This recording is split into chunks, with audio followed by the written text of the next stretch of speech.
વિદ્યાર્થી મિત્રો, આજે આ વિડીયોમાં આપણે સ્ટાન્ડર્ડ 10th ના ઇંગ્લિશ સબ્જેક્ટમાં એન ઇન્ટરવ્યુ વિથ અરુણ કૃષ્ણમૂર્તિમાં જે કોમ્પ્રિહેન્શન આપેલું છે તેનું સોલ્યુશન કરવાના છીએ.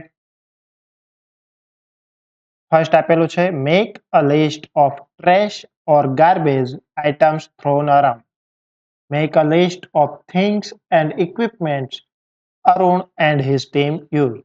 એટલે કે ફર્સ્ટ કોલમ જે આપી છે તેમાં કચરો જે ફેંકવામાં આવે છે તેનું લિસ્ટ બનાવવાનું છે અને સેકન્ડમાં એ કચરો સાફ કરવા માટે અરુણ અને તેની ટીમ જે સાધનોનો ઉપયોગ કરે છે તે લખવાનું છે. તો ટ્રેશ આઇટમમાં આપણે જોઈએ તો ફર્સ્ટ છે diaper, tissue paper, sleepers, dry leaves, junk food, battery, rappers, straw. તો હવે આ બધી જ વસ્તુઓ સાફ કરવા માટે કઈ વસ્તુઓ અથવા સાધનો વાપરે છે તો rakes, spades, nose mask, sanitary gloves, collection buckets, garbage trucks, earth movers, Poclain. Second આપેલું છે note what you like most and what you like least in this text related to Arun Krishnamurti's statements and his beliefs. Arun કૃષ્ણમૂર્તિના વિધાનો અને તેમની માન્યતામાં તમને શું ગમ્યું અને શું ન ગમ્યું તે લખવાનું છે. તો આઈ લાઇક મોસ્ટ મને ગમ્યું તેમાં આપણે લખીએ makes environment friendly paper bags, કે પર્યાવરણને અસર ન કરે તેવી પેપર બેગ બનાવવી. Cleans lakes, beaches and other water bodies, તળાવ, કાંઠાઓ અને પાણીના બીજા સ્ત્રોતો જે છે તે સાફ કરવા એ ગમ્યું. સિમ્પલ એન્ડ હમ્બલ, તેનો સ્વભાવ એકદમ સરળ અને વિનમ્ર છે. took his parents' advice and always informed them about everything that he did. તે જે કંઈ કરતો તેના વિશે તેના માતા પિતાને જણાવતો અને તેમની સલાહ લેતો. આઈ લાઇક લિસ્ટ મને ન ગમ્યું તેમાં આપણે કશું લખીશું નહીં કારણ કે અરુણની દરેક બાબત ગમવા લાયક હતી. થર્ડ છે tick mark the most appropriate option.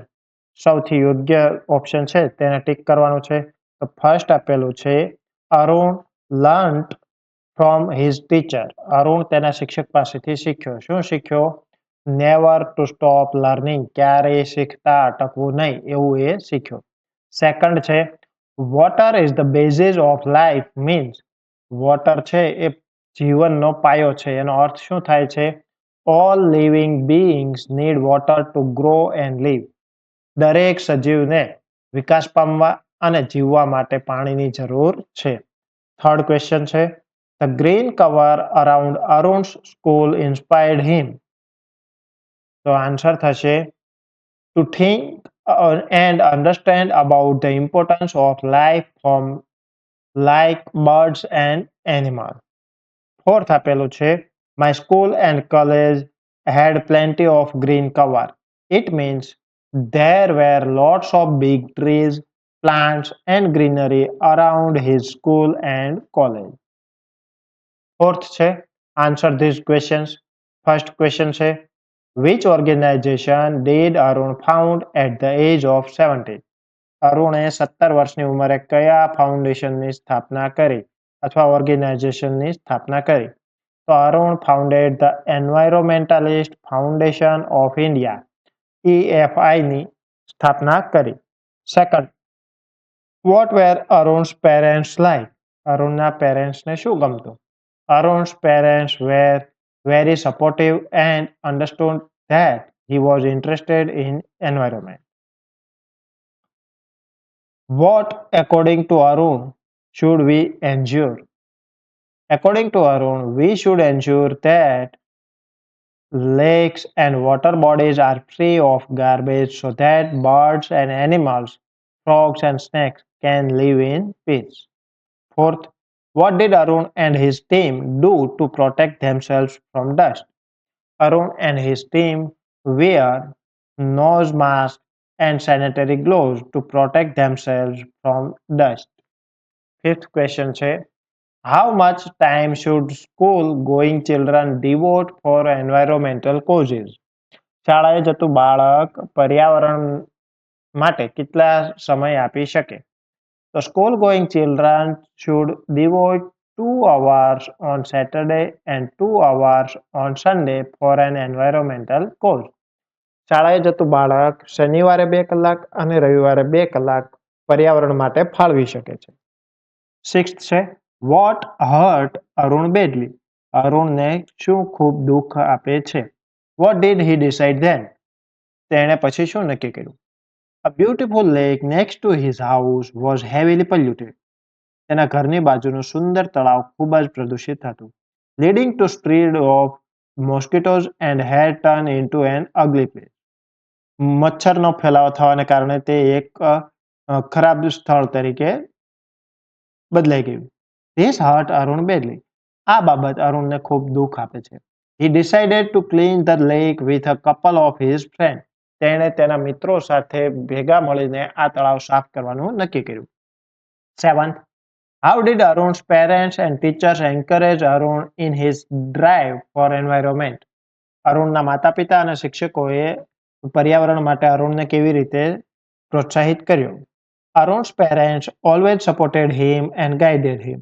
અરુણના માતા-પિતાએ હંમેશા તેને સપોર્ટ કર્યો અને ગાઈડ કર્યું. They never stopped him from doing what he wanted. તેના માતા-પિતાએ અરુણ જે કંઈ કરવા માંગતો હતો તેમાં ક્યારેય અટકાવ્યો નહીં. Arun's teacher taught him humility and simplicity. અરુણના શિક્ષકોએ તેને નમ્રતા અને સાદગી શીખવી. They taught him to keep learning all time. અને શિક્ષકોએ હંમેશા શીખતા રહેવા માટેનું શીખવ્યું. 8th question છે why does Arun believe that he is an environmentalist and not an activist? Arun એવું શા માટે માને છે કે તે પર્યાવરણવિદ છે, કોઈ સક્રિય કાર્યકર નથી? તો Arun keeps on learning so much from the environment and his work to protect the environment. So he believes that he is an environmentalist and not an activist.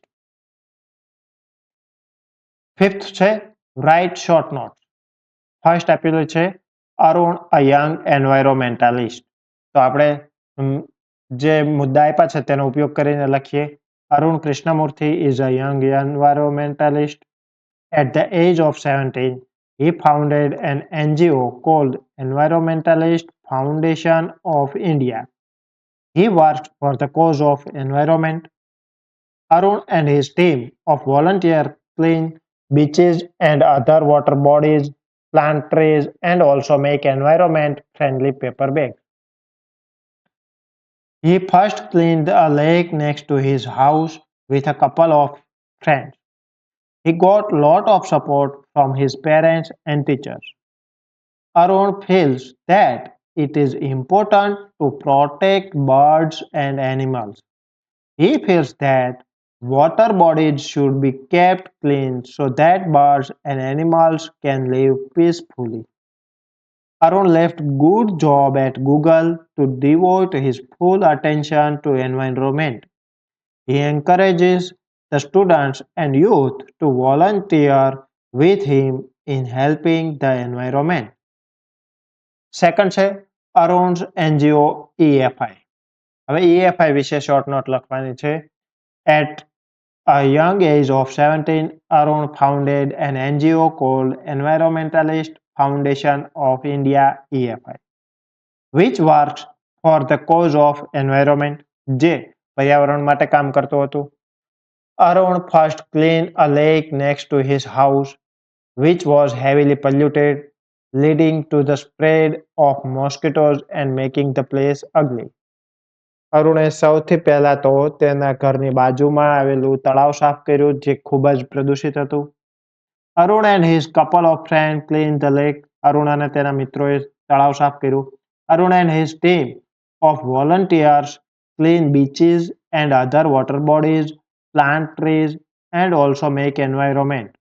અરુણે અને તેની ટીમે પાણીના જે સ્ત્રોતો છે એ વૃક્ષો આ બધું સાફ કર્યું અને એન્વાયરમેન્ટ ક્લીન રાખ્યું. The NGO cleans water bodies and uses the garbage for landfill with no or minimal exposure to environment. આ એનજીઓ છે એ પાણીના જે કંઈ સ્થળો છે એ સાફ કરે છે અને એમાંથી નીકળતો કચરો જમીનના પૂરામાં વાપરે છે. The NGO encourages students to participate in this work. આ એનજીઓ વિદ્યાર્થીઓને આ કામમાં જોડાવા માટે પ્રોત્સાહિત કરે છે. It also offers fellowship to interested students. રસ ધરાવતા વિદ્યાર્થીઓને ફેલોશિપ પણ ઓફર કરે છે. It encourages the youth and trains them to make them actively involved in its activity. અને આ એનજીઓ તેમાં જે જોડાય છે તેઓને સક્રિય રીતે કામ કરવા માટે ટ્રેનિંગ આપે છે. નાવ 6th આપેલું છે ક્લીન એન્ડ બ્યુટીફુલ લેક અને પોલ્યુટેડ એન્ડ અગલી લેક. તો અહીં ચોખ્ખા અને પ્રદૂષિત તળાવના શબ્દો આપેલા છે જેને વર્ગીકરણ કરવાના છે. તો એ કંઈક આ રીતે થશે: clean and beautiful lake, neat and clean water, clean clear blue water, attractive look, boating, trees, greenery all around, likes to walk around, benches to sit and enjoy, water creatures like fish, jellyfish, turtles, snakes, frogs live in it, birds fly around it, well structured, well maintained, and clean banks. જ્યારે polluted લેકમાં શું આવશે? Looks very ugly, dirty, foul smelling, filthy things, trash, plastic bags, pouches, wrappers, diapers, slippers in water, no seawater creature, turtles, snakes die because of poisonous things, spread of mosquitoes, nobody likes to visit, ill maintained.